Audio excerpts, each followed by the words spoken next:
The ground collapsed and they were still eating. Everyone at the table fell down. Shoddy construction projects, or tofu-drag projects, continue to be prevalent across China.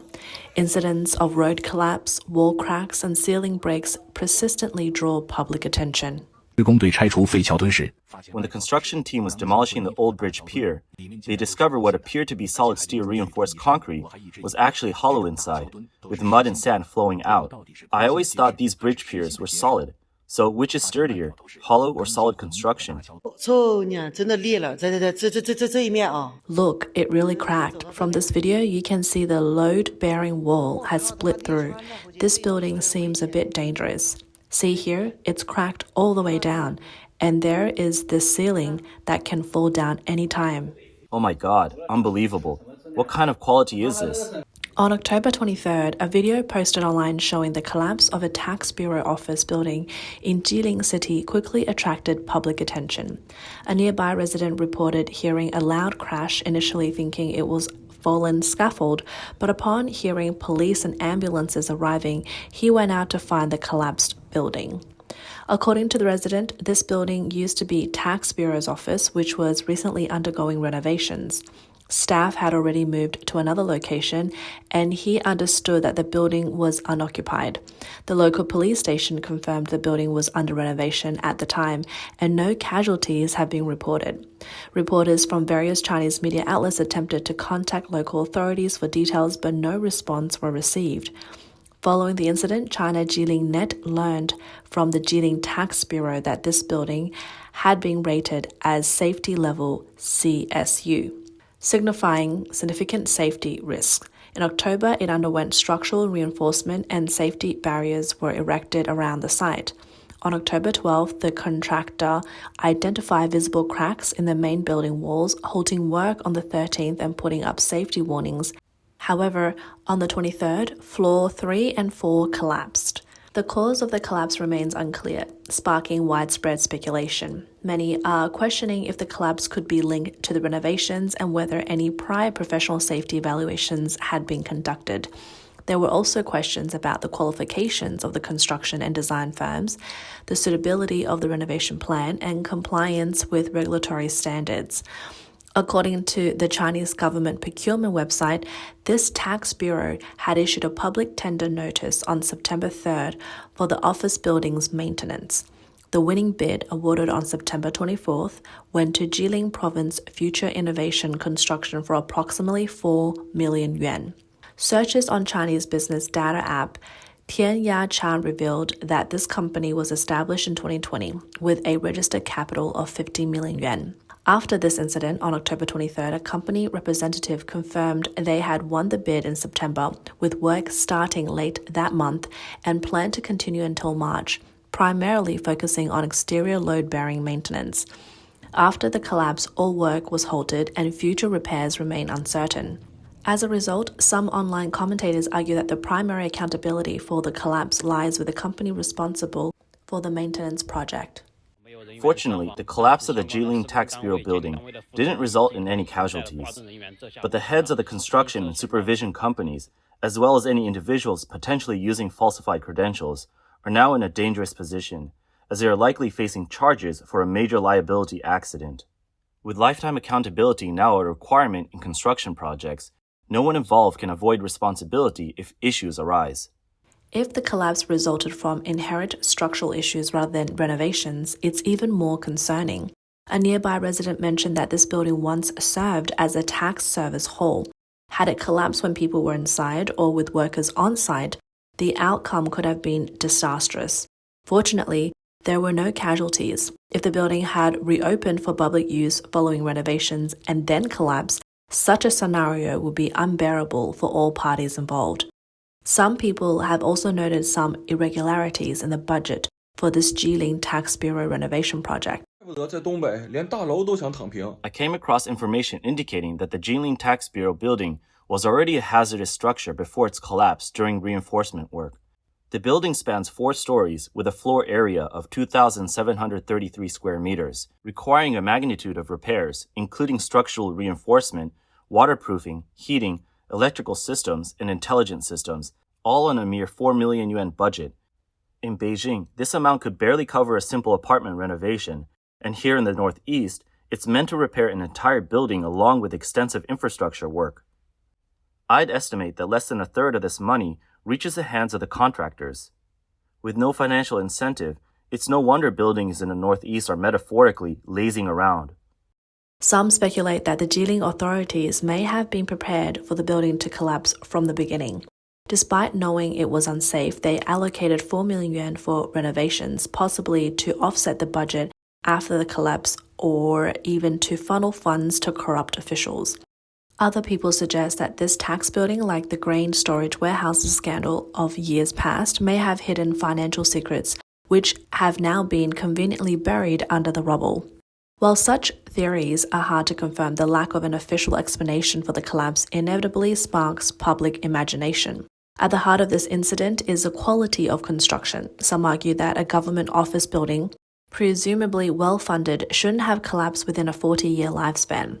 If government buildings are built this poorly, it raises concern about the quality of residential buildings for ordinary citizens. This incident brings to mind China's so-called tofu-drag projects, as the country has seen numerous buildings collapse within just a few years of construction, becoming a symbol of subpar infrastructure. It's not only buildings, dams, bridges, tunnels, and roads have also collapsed. For instance, in May this year, a 5-story residential building in Anhui province suddenly collapsed on one side, resulting in multiple casualties. Incidents of marble cladding suddenly detaching from exterior walls, walls collapsing from strong winds, and cracks tilted structures are distressingly common. Similarly, in May, a section of an expressway in Fujian province collapsed, reportedly killing over 50 people.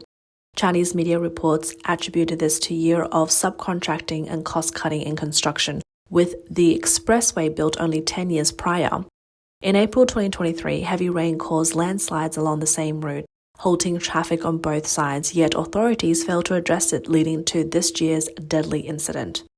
Former mainland journalist Zhao Lanjian commented that the landslide on the expressway could have been avoided through strict oversight during design, construction, and management, much like the Wenchuan earthquake disaster. In China, tofu-drag projects should not even be classified as projects. Before any life is lost, these poorly built structures are already tools of harm, used to exploit and endanger the people, and should have been severely penalized. China's wastewater treatment projects are another example of superficial works. According to a June 24 report by CCTV, wastewater treatment facilities in parts of Shandong province had a funding of 90 million yuan, but remain unusable, dubbed by the public as tofu-drag projects. Discrepancies were found between actual construction and final project designs, with substandard materials used, and some beneficiaries listed on subsidy records were long deceased. The so-called people-oriented projects in recent years have become notorious headaches for the public. For instance, some aging buildings renovation projects focus only on the facade while ignoring essential plumbing updates. Some provinces build irrigation systems that remain unused, with pump houses dotting fields but lacking actual functionality and were only made to pass inspections. In economically struggling regions, local governments have taken on debt to build trams that once operational became financial burdens. Even China's Belt and Road Initiative was witnessed subpar construction. In Pakistan, the Neelam Jilin hydropower station was shut down in 2022 after a crack was found in a tunnel running through a mountain. Despite hydropower stations typically having a 100-year lifespan, as per the World Bank, this one showed signs of failure within a few years. Uganda's electric company reported over 500 construction defects in the Chinese-built Isimba Dam on the Nile River, with frequent malfunctions since its launch in 2019. Another Chinese-built dam on the Nile, the Karuma hydropower project, saw a 3-year delay due to structural issues like wall cracks. Uganda officials have cited problems with cables, switches, and fire systems, and all required replacement. In an ironic twist, even the weapons used by Chinese police to suppress protests are reportedly of such low quality that they break when struck by citizens wielding bricks or sticks. In April, authorities forcibly demolished an ancestral hall shared by 2 villages In Shenzhen, Futian district, villagers protested, clashing with special police armored with metal forks, axes, and shields. Amidst the chaos, a villager seized a police fork and shattered several shields, only to find that they were made of plastic. This raised concerns about officer safety if faced with real threats, as the tofu-drag quality unexpectedly came back to haunt the system. The prevalence of tofu-drag construction in China is not only a quality issue, but also tied to the widespread practice of certificate leasing. Certificate leasing is placing one's professional certification under a company's name without actually working there, receiving steady pay or other benefits. This arrangement attracts many non-practitioners who obtain a certification solely for profit. Consequently, projects face a severe quality risk when those constructions lack the required certifications because certified individuals don't do any work. These individuals rent out their professional licenses and effortlessly collect tens of thousands of yuan annually. Qualifications like first-class builders, registered geotechnical engineer, electrical engineer, and demolition engineer come with fixed prices, forming a lucrative industry of certificate leases across China. According to intermediaries, many companies actively seek certificate leases for purposes like bidding, qualification review, and qualification maintenance, with lease terms ranging from a few months to a year. Monthly fees can range from several thousands to over 20,000 yuan. This so-called win-win benefit both sides, those who profit without labor and companies which use the leased credentials to upgrade their qualifications and secure contracts. However, this separation between certification and practice lays a dangerous foundation for poor quality projects across China, contributing significantly to the rise of tofu-drag constructions nationwide. Underlying this practice is the CCP's inaction and regulatory system that favors those who have money. People observe that such tragedies usually affect ordinary citizens, allowing incidents to fade without accountability. But when government buildings or officials' residences are involved, as in the recent tax bureau collapse, hiding the problem becomes difficult. Each incident prompts public demands for an investigation into corruption, but the CCP's silence persists, enabling shoddy construction projects to continue claiming lives. From the Great Leap Forward to today's market-driven, profit-oriented initiatives, the CCP has long allowed unchecked ambition. Appointments are made from above without oversight, and corruption runs deep. This prioritization of power and profit, with projects subcontracted through multiple layers, inevitably leads to such fatal construction. Zhao Lianjian noted that the mad rush for infrastructure in China likely forebodes even more catastrophic results.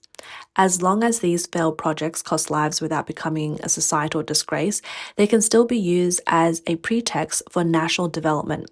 Repeated demolition and reconstruction aimed at showcasing political achievements only serve to bolster officials' careers.